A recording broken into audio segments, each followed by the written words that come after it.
नमस्कार, बहुत स्वागत है आपका अपने एमपी के इस खास बुलेटिन में। खबरों के साथ मैं हूं रीनू यादव। तो सबसे पहले हमें बड़ी खबर का रुख करना होगा, जिसके लिए हम सहयोगी ललित के पास चलेंगे सीधा studio. Over to you Lalit.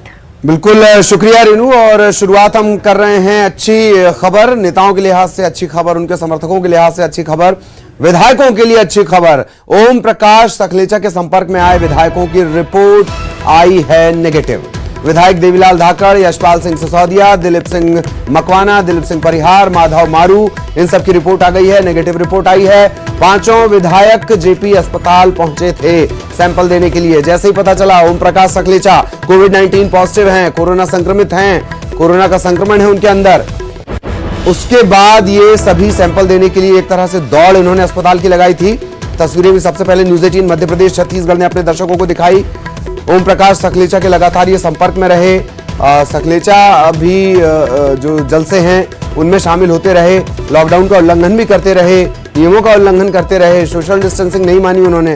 खैर, उसके बाद ये सभी विधायक जांच करवाने के लिए पहुंचे थे, सैंपल इनका लिया गया और अब रिपोर्ट आई है नेगेटिव, कोविड-19 नेगेटिव।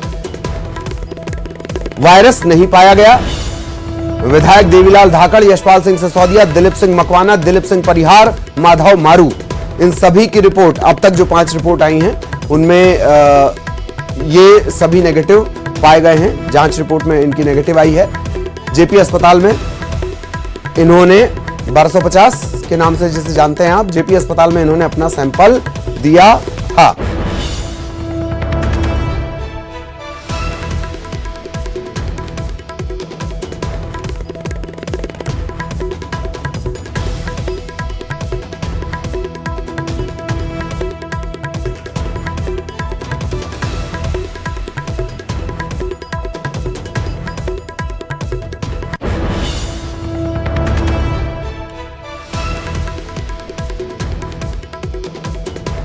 तो बड़ी खबर आपको बता दें, सखलेचा के संपर्क में जो विधायक आए थे जिनका कल सैंपल लिया गया, 5 विधायकों के नाम हम बता रहे हैं आपको। इनकी रिपोर्ट, कोविड-19 की रिपोर्ट, जांच रिपोर्ट आ गई है सैंपल की, नेगेटिव ये हैं। विधायक देवीलाल धाकड़, यशपाल सिंह सिसोदिया, दिलीप सिंह मकवाना, दिलीप सिंह परिहार, माधव मारू, इन सभी के सैंपल लिए गए थे। इसके अलावा ओम प्रकाश सखलेचा का जो स्टाफ है उसके सैंपल लिए गए थे। ये मीटिंग के सिलसिले लगातार चल रहे थे, डिनर हो रहा था, डिनर के बाद बैठकों के दौर चल रहे थे, राज्यसभा के इलेक्शन हुए, उसके बाद पता चला कि ओम प्रकाश सखलेचा कोविड-19 पॉजिटिव हैं। तब ये जो विधायक हैं ये पहुंचे हैं अस्पताल, जेपी अस्पताल, इन्होंने अपना सैंपल दिया था और अब उसकी जांच रिपोर्ट आ गई है। शरद हमारे साथ जुड़े हुए हैं। शरद, पूरी जानकारी। देखिए, बिल्कुल जैसे ही बीजेपी विधायक ओम प्रकाश सखलेचा की जो रिपोर्ट कोरोना पॉजिटिव आई थी, तो फिर उसके बाद उनके संपर्क में, सीधे संपर्क में जो विधायक आए थे, उन्होंने एहतियात के तौर पर अपना टेस्ट कराया था जेपी हॉस्पिटल में जाके। उनमें से विधायक देवीलाल धाकड़, यशपाल सिंह सिसोदिया, दिलीप सिंह मकवाना, दिलीप सिंह परिहार और माधव मारू, इनकी जो रिपोर्ट है वो नेगेटिव आई है। ये जो राहत की बात है वो बताई जा रही है कि वो संपर्क में तो थे, लेकिन उनकी जो रिपोर्ट है वो नेगेटिव है। तो ये कह सकते हैं एक राहत की बात है। हालांकि उनके और जो निजी स्टाफ के लोग हैं उनके भी टेस्ट कराए गए हैं, उनकी भी रिपोर्ट का इंतजार किया जा रहा है। इनके बीच में मैं आपको ललित एक बात और बताना चाहता हूं कि विधानसभा सचिवालय की ओर से सभी विधायकों को ये एडवाइजरी जारी की गई है कि वो अपना अपना टेस्ट हॉस्पिटल में जाके करा लें और अगर किसी तरीके के लक्षण है तो फिर उनकी निगरानी करें। तो फिलहाल के लिए कह सकते हैं कि राहत की बात है कि जो विधायक सीधे संपर्क में थे उनकी रिपोर्ट नेगेटिव है जी। और क्या ये माना जाए शरद कि अभी और जांच रिपोर्ट भी आनी बाकी है? 2 या 3 चरणों में पूरा टेस्ट होता है, तो और रिपोर्ट्स आएंगी या इसी में सारा सम अप करके ये रिपोर्ट आई हैं? देखिए, ये जो पहली रिपोर्ट है प्रारंभ में, जैसा कि मैंने बताया कि जो विधायक सीधे संपर्क में थे, ये आशंका थी कि सबसे ज्यादा खतरा उन्हीं को हो सकता है, तो उन्होंने अपना जो टेस्ट है वो कराया था और प्रारंभिक तौर पर जो टेस्ट हुआ है वो नेगेटिव है। तो अभी फिलहाल जब तक उन्हें कोई और दूसरा किसी तरीके का लक्षण न दिखाई दिए किसी विधायक में, तब तक ये कह सकते हैं कि चिंता की बात नहीं है, क्योंकि एहतियात के तौर पर जो टेस्ट कराया था उन्होंने वो नेगेटिव आया है। लेकिन आगे भी अगर किसी तरीके का उनको कोई लक्षण होता है, ये एडवाइजरी भी विधानसभा सचिवालय की ओर से जारी की गई है कि अगर किसी भी विधायक को कोई लक्षण है तो फिर वो दोबारा से टेस्ट कराए और एक बार फिर से पुष्टि करे कि कहीं उसे कोरोना तो नहीं है। चलिए, बहुत बहुत शुक्रिया शरद आपका इस तमाम जानकारी के लिए। सहयोगी शरद श्रीवास्तव हमारे साथ जुड़े हुए थे। खबर रीवा से, जहां न्यूज 18 की खबर का असर हुआ है। युवक से मारपीट करने वाले पुलिस वाले को एसपी ने निलंबित कर दिया। 3 बजे जब हमारे सहयोगी अर्पित से चर्चा हुई थी, तभी अर्पित ने यह कहा था निलंबन हो सकता है। एसपी से बात करने के बाद एसपी ने यह कहा था कि फुटेज देखने के बाद वो निलंबन कर सकते हैं और आखिरकार उस पर मुहर लगी। एसपी आबिद खान ने बड़ी कार्रवाई की है। पुलिस जवान की दबंगई का वीडियो तेजी से लगातार वायरल हो रहा था। वायरल वीडियो हमने प्रमुखता से आपको दिखाया। पुलिसकर्मी इस युवक से जमकर मारपीट करता हुआ नजर आया। वजह हालांकि साफ नहीं हो पाई थी कि आखिर ये मारपीट क्यों की जा रही है, क्यों कर ये पुलिस वाला नाराज हो गया। ये वो तस्वीरें हैं और पीट कर इस युवक को अधमरा कर दिया गया। पिटाई करने वाला पुलिसकर्मी सिविल लाइन थाने में आरक्षक के पद पर तैनात था, लेकिन अभी एसपी ने उसे सस्पेंड कर दिया है।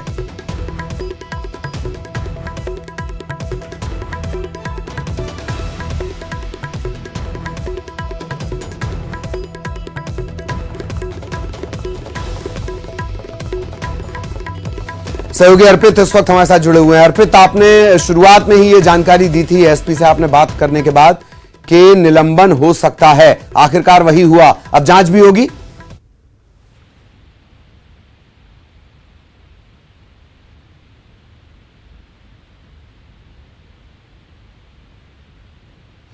जी, अर्पित को हम संपर्क करने की कोशिश कर रहे हैं। न्यूज 18 की खबर का असर और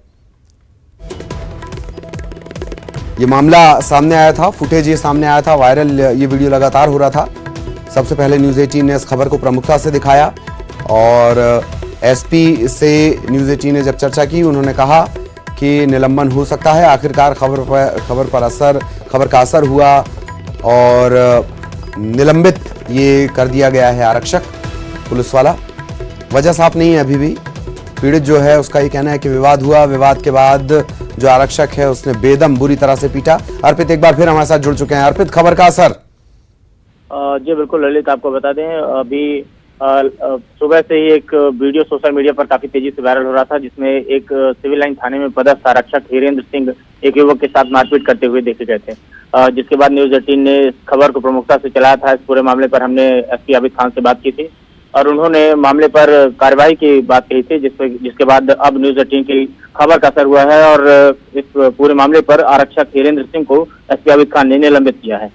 जी, और क्या कुछ कहना है आबिद खान का, एसपी साहब का, कि क्या कोई जांच भी बिठा दी गई है, जांच होगी? जी बिल्कुल, इस पूरे मामले पर जांच की बात की जा रही है। पुलिस अधीक्षक महोदय का कहना है कि इस पर आरक्षक ने आखिर इस मारपीट की घटना को क्यों अंजाम दिया, इस पूरे मामले पर जांच टीम का गठन किया गया है और आगे कार्रवाई की जाएगी। चलिए, बहुत बहुत शुक्रिया अर्पित इस तमाम जानकारी के लिए।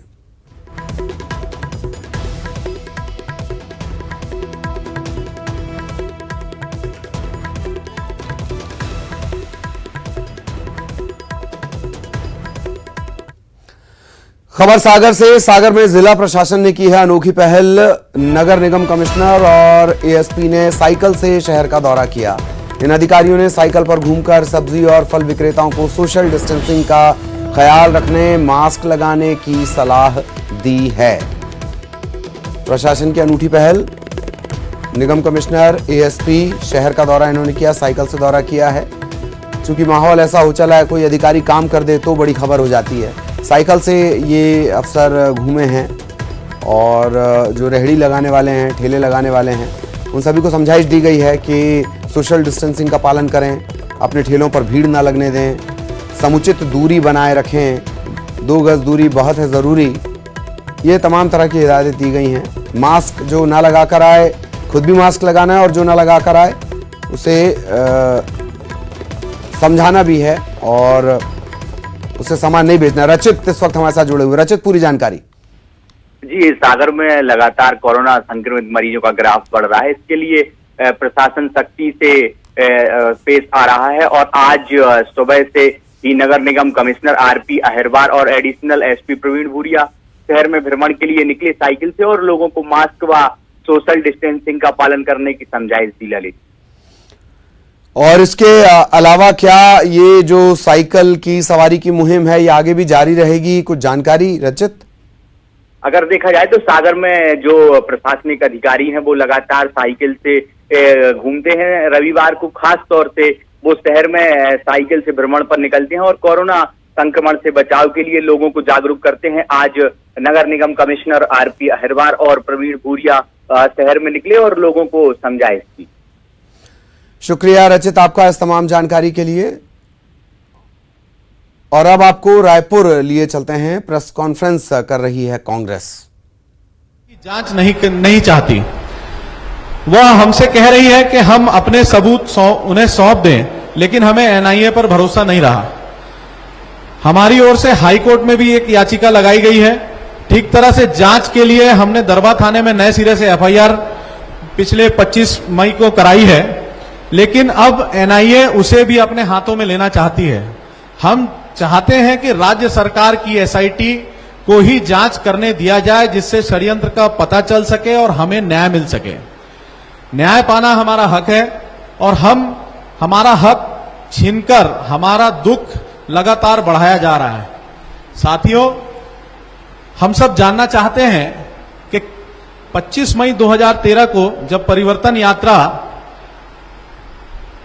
जीरम घाटी से निकली और नक्सली हमला हुआ, तब वहां सुरक्षा की व्यवस्था क्यों नहीं की गई थी? लगातार उस समय की सरकार के पास में इनपुट है, इसके दस्तावेज हम लोगों के पास हैं। इनपुट थे कि बड़ी संख्या में, सैकड़ों की संख्या में नक्सली पिछले 1-1.5 महीने से घटना के दिन के 2-4 दिन पहले तक, 25 मई की घटना है, 20-22 तक इनपुट था कि 150-200 के ग्रुप में नक्सली वहां इकट्ठा है। उसके बावजूद परिवर्तन यात्रा को सुरक्षा नहीं देना एक बहुत बड़ा जांच का विषय है, जिसका खुलासा होना चाहिए कि किनके कहने पर वहां से सुरक्षा हटाई गई और इतनी बड़ी घटना कैसे हुई।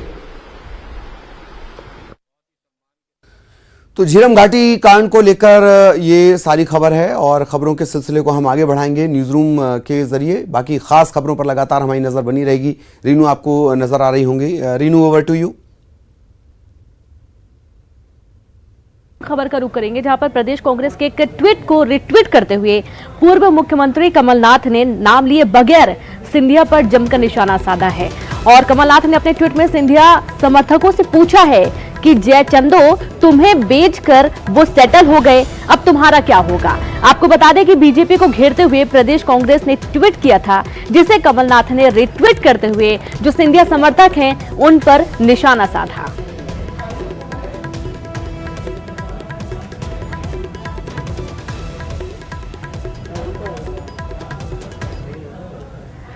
तो वे राज्यसभा चुनाव भले ही निपट गए हों, परिणाम सामने आ गए हों, लेकिन अभी भी सियासत लगातार जारी है, क्योंकि अभी आगे उपचुनाव भी और इसके चलते जोर आजमाइश पूरी तरीके से जुटे हुए हैं। कांग्रेस के उम्मीदवार रहे फूल सिंह बरैया की राज्यसभा चुनाव में हार को लेकर बीजेपी लगातार कांग्रेस पर हमला बोल रही है। जल संसाधन मंत्री तुलसी सिलावट ने कांग्रेस पर कटाक्ष करते हुए कहा कि कांग्रेस की कथनी और करनी में अंतर है। एक दलित को कांग्रेस में सम्मान नहीं मिला, वहीं बीजेपी ने मुझे मंत्री बनाकर एक दलित को सम्मानित किया। वहीं अवैध खनन के मामले पर पूर्व मंत्री जीतू पटवारी के रिश्तेदारों पर हुई कार्रवाई को लेकर भी कहा कि जो गलत करेगा कानून अपना काम करेगा।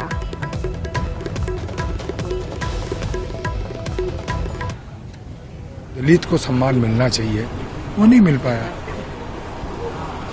और भारतीय जनता पार्टी दलित हो गई, एक दलित आपके सामने बैठा है, फिर से दोबारा मंत्री बना हुआ। विचारधारे का पे कार्रवाई नहीं हुई है। चाहे किसी भी विचारधारा का जो व्यक्ति अवैध करेगा, कानून अपना काम करेगा। राज्यसभा चुनाव के बाद उपचुनाव को लेकर अब सरगर्मियां तेज हो चली हैं और कांग्रेस उन बूथों पर फोकस कर रही है जहां पर वो कमजोर नजर आ रही है, और इसके चलते कांग्रेस ने अपना काम भी शुरू कर दिया है। पार्टी ने कमजोर बूथ को रेड पॉइंट बनाकर उसे ग्रीन में तब्दील करने की जिम्मेदारी पूर्व मंत्री और विधायकों को दी है। प्रदेश कांग्रेस अध्यक्ष कमलनाथ ने बीते दिनों विधायक दल की बैठक में कमजोर बूथ को रेड पॉइंट में चिन्हित कर उन्हें ग्रीन पॉइंट में बदलने की रणनीति पर मंथन किया और पूर्व मंत्री और विधायकों को जिम्मेदारी दी गई है। जो है बेहद महत्वपूर्ण हो गया है चुनाव। जो 24 सीट का चुनाव है, हमारे नेता कमलनाथ जी का स्पष्ट दृष्टिकोण है कि हमें फोकस उन अंचल पे, उस पोलिंग बूथ पे फोकस करना है जो हम लंबे समय से हार रहे हैं। इसके लिए मंडल स्तर पर सेक्टर कमेटी और बूथ लेवल की कमेटी बना रहे हैं और उनको जवाबदारी दी जा रही है। हमारा प्रयास है कि चाहे वो कितनी बड़ा नेता हो, चाहे वो सांसद हो, चाहे विधायक हो, चाहे कोई मंत्री हो, उनको हम लिमिटेड बूथ देंगे, वो भी खासतौर से वो बूथ जो लंबे समय से हम लोग हार रहे हैं, उनको जवाबदारी दी जाएगी और चिन्हित किया जाएगा कि आपने क्या किया। रिजल्ट के बाद इसकी निरीक्षण किया जाएगा, देखा जाएगा कि आपने उन बूथ पर कितना काम किया और रिजल्ट क्या रहे। कांग्रेस पूर्व मंत्रियों को लगाए, विधायकों को लगाए और उनसे पूर्व विधायकों को लगाए, लगाकर देख ले, जो भी हिसाब आता हो उनको शून्यवटा सन्नाटा ही मिलने वाला है, क्योंकि इस पूरे दौर में जनता कांग्रेस की कमलनाथ सरकार के खिलाफ बहुत बुरी तरह से आक्रोशित है और जिसका जवाब देने का मौका उसको लोकसभा चुनाव में आया था और अब इन 24 विधानसभा के उपचुनाव में आया है। इनमें से कई मंत्री होते हुए लोकसभा चुनाव में जिम्मेवार प्रभारी थे। क्या हादसा हुआ, 4-4, 5-5 लाख से भारतीय जनता पार्टी के सांसद जीते और उपचुनाव में भी नतीजा सामने आ जाएगा। ये बताएं, गुट के हिसाब से प्रभारी मंत्री और वर्तमान विधायक, पूर्व मंत्री और वर्तमान विधायकों की ड्यूटी लगेंगी या किसी दूसरे दृष्टि से लगेंगी, हम भी देखेंगे। और खबर भोपाल से, जहां पर डीजल की कीमतों में रोजाना वृद्धि होने से किसान वर्ग काफी परेशान है। एक तरफ तो उन्हें मौसम की मार भी पड़ रही है, दूसरी तरफ उन्हें जो धान है वो उसकी रुपाई करवाने के लिए दुगनी कीमत देनी पड़ रही है और साथ ही पेट्रोल के दाम, माफ कीजिएगा, डीजल के दाम बढ़ने से किसानों की जो फसल है उसको काफी नुकसान हो रहा है। किसान लेबर नहीं मिल रहे हैं, मिल भी रहे हैं तो काफी मुश्किलों से मिल रहे हैं। दूसरी तरफ बीते 10 दिनों में डीजल महंगा होने से किसानों की चिंता बढ़ गई है। अब किसानों का कहना है कि ये वो समय है जब डीजल की सबसे ज्यादा खपत किसान कर रहा है। किसान टिड्डी दल की मार पहले ही झेल चुका है और अब किसानों को सड़क पर आंदोलन करने सरकार मजबूर ना करे। सरकार से किसानों की अपील है कि सरकार इस मसले पर अमल करते हुए किसानों को थोड़ी रियायत दे।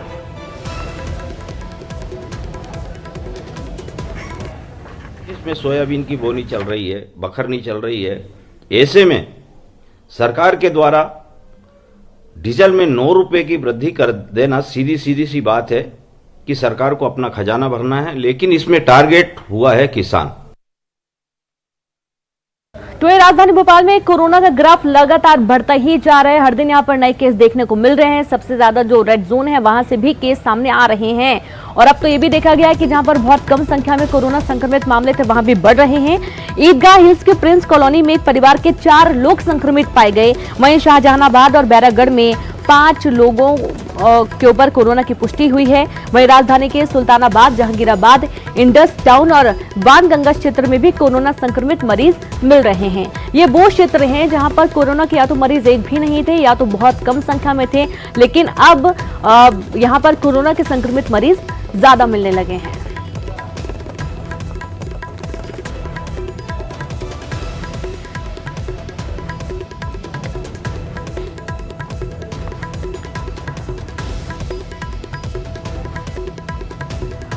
और एक चौंकाने वाली खबर है कि इंदौर के एमवाई अस्पताल में जो डॉक्टर कोरोना मरीजों का इलाज कर रहे हैं उनमें से 6 डॉक्टर कोरोना संक्रमित पाए गए हैं।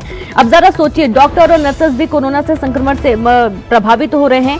डॉक्टर से मिलने आए उसका भाई भी कोरोना पॉजिटिव मिला है। 6 डॉक्टरों के कोरोना पॉजिटिव निकलने के बाद हॉस्टल के सभी डॉक्टरों के सैंपल जांच के लिए ले लिए गए हैं। वहीं बताया जा रहा है कि सऊदी अरब से आए एक सॉफ्टवेयर इंजीनियर कोरोना पॉजिटिव निकला है और इसके बाद हड़कंप है और एमवाई अस्पताल में जितने भी डॉक्टर्स हैं, जितने भी नर्स हैं, वो जिन जिन लोग के साथ काम कर रहे हैं, सभी के सैंपल लिए जा रहे हैं ताकि वक्त पर टेस्टिंग हो सके।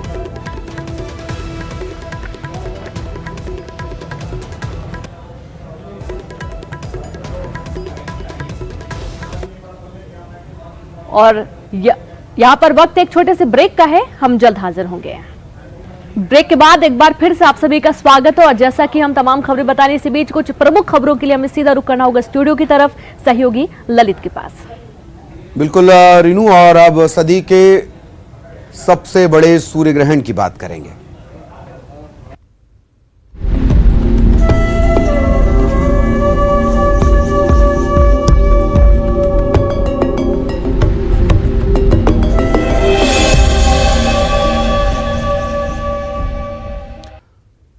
तो सदी का सबसे बड़ा सूर्य ग्रहण आज लगा। देश में कई जगह आसमान में रिंग ऑफ फायर नजर आया। वलयाकार सूर्य ग्रहण, कईयों के जीवन काल में ये चक्र आता ही नहीं और कईयों के जीवन काल में सिर्फ और सिर्फ एक बार सूर्य ग्रहण। सुबह तकरीबन 10 बजे के आसपास इसकी शुरुआत हुई, 3:04 तक ये चला। अद्भुत कई संयोग इसमें इस बार रही। ये 3 तस्वीरें हम सबसे पहले आपको दिखा रहे हैं, अविस्मरणीय तस्वीरें। पहली तस्वीर रिंग ऑफ फायर बनते हुए, इसके बाद सूर्य ग्रहण पर जब पूरा सूर्य ग्रहण हुआ, पूर्ण सूर्य ग्रहण हुआ, रिंग ऑफ फायर का ये नजारा दिखा, बेहद खास। सैकड़ों सालों में, सदियों में कभी कभार एक बार। दूसरी तस्वीर रिंग ऑफ फायर की और तीसरी तस्वीर रिंग ऑफ फायर के बाद क्या हुआ एक साथ सूर्य ग्रहण की। 3 अद्भुत, अद्वितीय, दुर्लभ तस्वीर।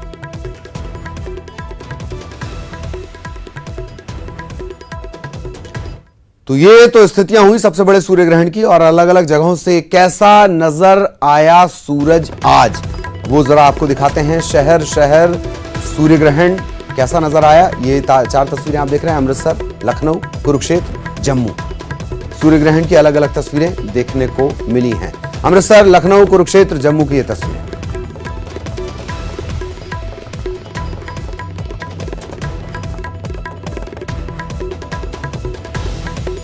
छह और तस्वीरें अलग अलग शहरों की, पटना, लखनऊ, दिल्ली, हरियाणा, अमृतसर, भोपाल। ये अलग अलग तस्वीरें, रंग अलग नजर आया। कई जगह सूरज की जो रंगत थी वो कुछ और रही, कई जगह सूरज चांद की तरह नजर आया, कहीं लाल केसरिया रंग का वो नजर आया। तो ये अद्भुत तस्वीरें शहर शहर सूर्य ग्रहण की। और ये और तस्वीरें हम आपको दिखा रहे हैं। ग्रहण के साथ ही सूतक खत्म हो गया, लेकिन ये जरा 8 तस्वीरें देख लीजिए किस तरीके से शुरुआत हुई। तकरीबन 10:20 पर इसकी शुरुआत होती है। हल्के से सूरज में एक आपको एक तरफ से कटिंग नजर आएगी, बहुत माइनर। 10:45, 11:07, 11:40, 12:15, 12:30 बजे, 12 से 12:30 ये सबसे ज्यादा प्रभाव यहां से शुरू होता है। 12:40, 12:50 पूर्ण सूर्य ग्रहण। ये अलग अलग तस्वीरें, इन तस्वीरों के जरिए कैसे बदला सूरज उसे आप समझ सकते हैं।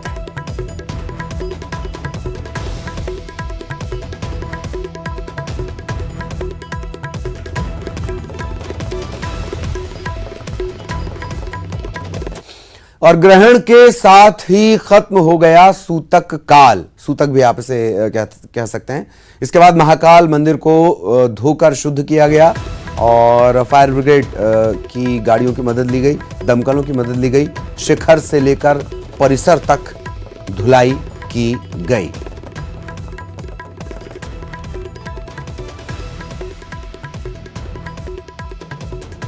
सूर्य ग्रहण की तस्वीरें भी आपने देखी, अलग अलग तस्वीरें। और उसके बाद सूतक काल सूर्य ग्रहण के साथ ही खत्म हुआ। बाबा महाकाल के परिसर की अभूतपूर्व सफाई की गई।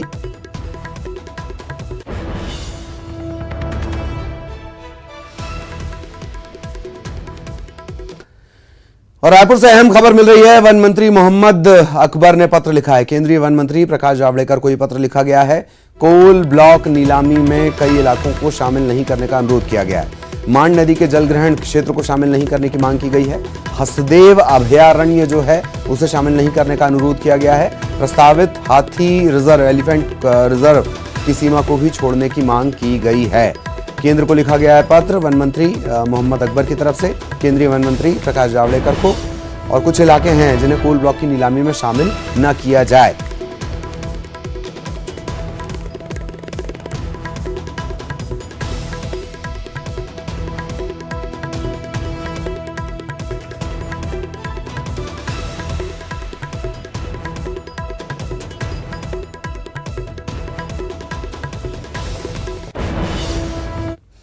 तो ये तमाम खबरें आपने देखी न्यूज़ रूम से। लगातार मेरी सहयोगी रीनू हमारे साथ बनी रही। रीनू ने भी तमाम खबरें आपको बताई और ख़ास खबरों के लिए आपके साथ मैं लगातार बना रहा। बहुत बहुत शुक्रिया रीनू आपका।